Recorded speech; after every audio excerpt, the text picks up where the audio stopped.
Cees, and I was born in 1940, so I am now 28. Right, Which exactly. is- You're a yeah. math professor. Yeah, right, precisely. Yeah.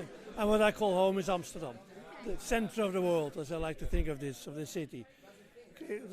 Climate change, I have a little difficulty with that concept because climate change is something that has happened throughout the history of humanity. But what we see now is climate disruption. It's now a different kind of climate change. So it's very, very crucial. And of course, it impacts everyone. So it impacts all our daily lives. So what I feel is what I was saying earlier today. What I think we need to address is the underlying problem. We tend to look at all kinds of little issues, things that we try to fix. And I put a solar panel on your roof, eat less meat, that's all nice, but that doesn't solve the problem. The real problem is the system that we have created over the past centuries, which we can call colonial, predatory, extractive kind of capitalism. And that is the cause of all the problems. And unless we see that, unless we analyze that, unless we see that it's about the system that we have to deal with, and we have to try the real question, how do we find alternatives to global capitalism? That's what we need to go for. And how on a personal level, how can we escape from the system? I mean, Tim Holton, the Afro-American critic of culture, wrote a book which is called Stolen Life, in which he pleads for the idea that we have to escape the system. We need to be fugitives. And that's a notion that appeals to me. I feel also myself, I'm a fugitive. So I studied theology. I belong to the group of liberation theologians, and I call myself a fugitive theologian. I'm on the run. I like it.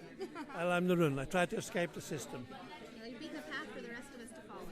Yeah, well, no, I'm asking about hope. Well, there's so many little things, because what gives me hope is the small victories that we gain all over the world. Now, we always think about the big thing. We think that there ought to be a revolution. The revolution ought to be permanent. Revolution ought to be That's what I believed in the 1960s. Now, we went for the total revolution. But I think that's nonsense. That will not happen.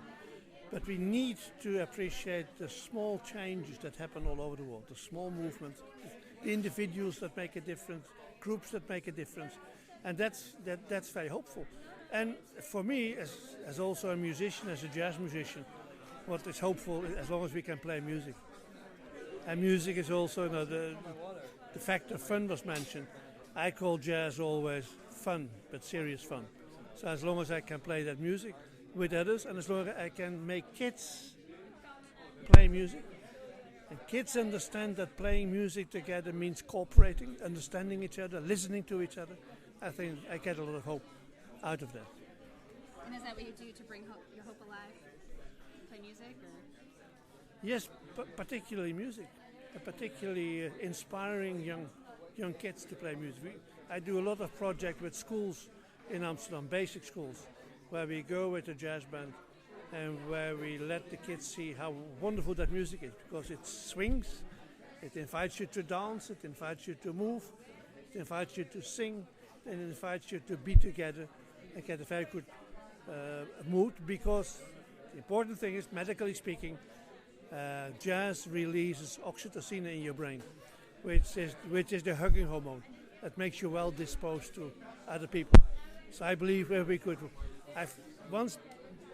when I worked with Kofi Annan, I was one of the advisors of the Secretary General of the United Nations, Kofi Annan, for a big conference.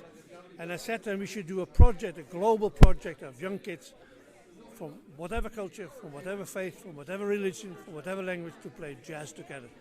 Then we see oxytocin running around the world, and we all love each other.